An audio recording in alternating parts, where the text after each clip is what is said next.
Okay, so, want to hear a secret? Always up for a good secret. Spill it. It's about someone you probably think you know pretty well. Frank Sinatra. Old blue eyes, huh?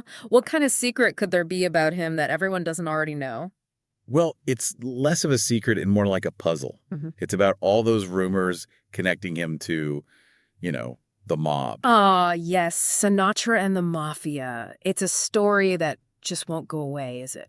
It's like everyone's fascinated by the idea of this smooth singer, beloved by presidents, also being tied to organized crime. It does have a certain allure, doesn't it? That kind of duality. He's an American icon, but there's always this shadow lurking behind him. Exactly. See? And that's what we're diving into today. You guys have sent us a ton of articles, theories, questions about Sinatra and his alleged mob ties. So we're going to try and sort through it all. Separate the man and his music from all the speculation and rumors. Yeah, like a musical mystery. We're putting on our detective hats and see if we can crack the case. Well, to even begin to understand this whole thing, I think we need to start with Sinatra himself, his rise to fame. Right, back when he was just starting out. Exactly. So rewind back to the late 1930s. Sinatra singing with the Tommy Dorsey Band. Super popular, tons of fans. And ambitious. Oh, incredibly ambitious. But he's stuck in this contract, right? He wants to go solo, but Dorsey's not letting him go. And that's where the mob rumors start creeping in. See, back then, organized crime saw the entertainment industry as a way to, well, make a lot of money. Laundering money, controlling talent, all that. Exactly. So Sinatra wants out of his contract. And suddenly, it happens. Enter Willie Moretti, Sinatra's godfather. A pretty powerful figure with a bit of a reputation. To put it mildly. The story goes that Moretti leaned on Dorsey. Maybe a little more than leaned. A little persuasion to get Sinatra released from that contract. It's one of those stories that's been told and retold, so who knows how much is true. But it definitely adds to the mystery. And it even got picked up by Hollywood, right? Oh, yeah. The Godfather, Johnny Fontaine. That whole storyline is loosely based on Sinatra and Dorsey. So Sinatra gets his solo career, but it comes with this baggage. Was it a favor from his godfather? A debt he'd have to repay? It's hard to say for sure, but it definitely adds fuel to the fire. And speaking of fuel to the fire, things get even more interesting. In 1946, Oh, yeah. the Havana Conference. Now, this wasn't just any meeting. This was like the who's who of organized crime. All the big names were there. Lucky Luciano, the whole crew. And guess who else was there? Frank Sinatra. Yep. Right in the middle of this mob summit. What was he doing there? He claimed he was just there to perform a gig. Right, but it's a little suspicious, don't you think? Well, he did reportedly fly down with the Fischetti brothers. Those names ring a bell. They were known mob associates from Chicago. So, while America's swooning over his voice, Yeah. he's hanging out with some of the most notorious gangsters in the country. It certainly doesn't look good, does it? Not at all. And this little trip to Havana definitely caught the attention of some people who were very interested in Sinatra's connections. You could say that. Sinatra's trip to Havana, along with, well, a few other things, got him on the radar of the FBI. Oh, really? The FBI? Yep. They opened a file on him in the early 1950s, and get this, they kept it open for over 40 years. 40 years. That's a long time to be keeping tabs on someone. What were they looking for? Well, you might be surprised to hear what got the ball rolling initially. It wasn't some shady business deal or anything like that. Don't tell me it was the fedora. It was a letter. A concerned citizen wrote to J. Edgar Hoover, worried about the effect Sinatra's music was having on, get this, teenage girls. Wait, seriously?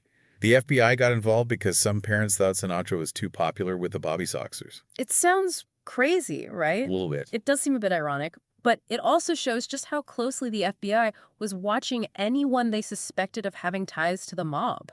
So you've got the FBI on one side, digging into Sinatra's life. And on the other side, you have Sinatra, who always denied any wrongdoing. He always said he was just a singer. Right. He was adamant about that, sometimes even got pretty angry when people accused him of being involved with the mob. But there is that one exception, isn't there? Don Rickles. Ah, yes. Don Rickles, the king of the insult comics. Rickles would constantly joke about Sinatra's mob connections right to his face. And Sinatra just laughed it off, almost like it was an inside joke. Makes you wonder if it was all just a big act. It does. So on one hand, you have Sinatra dealing with these constant suspicions, but on the other hand, he's also building relationships with some very powerful people. When you're talking about the presidents, right? Exactly. Sinatra was actively involved in politics. He campaigned for Roosevelt, Truman, Kennedy, even Reagan. He was pretty tight with Kennedy, wasn't he? Oh, yeah, very close. And get this, he even received the Presidential Medal of Freedom. Wait, so he's under FBI surveillance for possible mob ties, but he's also getting the highest civilian honor from the government. Yep. It's a pretty wild contradiction, isn't it? Definitely. Yeah. But how do you explain that? Well, it makes you wonder, was Sinatra playing both sides? Maybe using his connections for his own benefit? Like a master manipulator? Maybe. But speaking of investigations, there's another piece of this puzzle we need to look at. The Kefauver Committee. I've heard of that. Yeah, Wasn't that a big deal in the 50s? it was. They were a Senate committee tasked with investigating organized crime, and they had their eyes on Sinatra. So they brought him in for questioning. They did. They wanted to know all about his connections to various mob figures. Did he confess to anything? Well, not exactly, but he did admit to knowing or having met a lot of notorious figures, Right. like Lucky Luciano, Right. the Fischetti brothers, Meyer Lansky, Frank Costello, the list goes on and on. Wow. So he acknowledges these relationships, but never admits to any actual criminal activity. Right. He walked a very fine line. So what happened? Did they ever charge him with anything? No, they didn't. The committee ultimately decided not to call Sinatra to testify publicly. Interesting. That's got to make you wonder why. Did they have something on him? Or were they worried about something else? It's one of those unanswered questions that just adds to the intrigue, right? For sure. Yeah. But even though Sinatra never testified publicly, the rumors didn't go away, did they? Not at all. And some journalists went after Sinatra pretty aggressively about his alleged mob ties. Didn't he get into a fight with one of them? He did. Lee Mortimer. He was a journalist who wrote a lot about organized crime. And he wasn't shy about accusing Sinatra of being connected. And Sinatra didn't like that very much. Understatement of the year. Let's just say it wasn't a friendly meeting of the minds.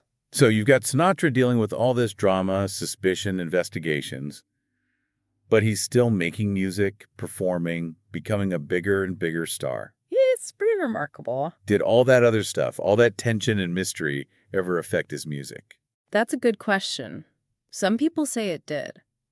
That it gave his music a certain edge. Like a darkness. Yeah. But others say it was just pure talent.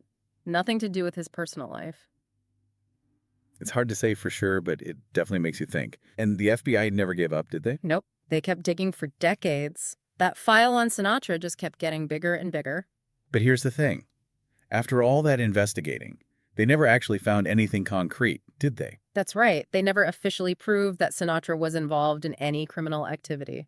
So where does that leave us? We've gone through all this evidence, all these rumors, and we still don't have a clear answer. I guess that's part of what makes this whole thing so fascinating. It's not a simple story with a neat and tidy ending. It really is a puzzle, isn't it? Yeah, it feels like we've been going through all these theories, all this evidence, and it's still, I don't know. It's hard to say for sure what the real story is. Right. Like we said at the beginning, we wanted to see if we could figure out, separate fact from fiction, Sinatra the man from Sinatra the myth.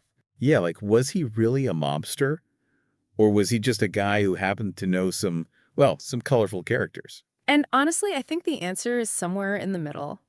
Yeah, I think you're right. It's not black and white. There are a lot of gray areas. There are. It's like with anyone, really, especially someone as famous as Sinatra, there are always going to be multiple sides to the story. Right, and I think that's what makes this whole thing so interesting. It's not a simple answer. It makes you think. It does. And even though the FBI never actually, proved that Sinatra did anything illegal, Right.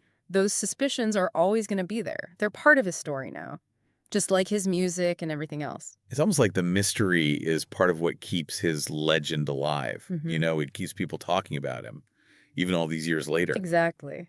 So what do you think? What's your take on all of this? Well, after going through all of this with you, I'm not sure I have a definitive answer. It's more like I've got more questions now. Like, how much did those connections actually influence his career? Was he ever really in danger because of them? Things like that. And those are the kind of questions worth exploring, right? This is just the starting point. Totally. So Yeah. to everyone listening, we've given you the information, the facts, the rumors, the different perspectives.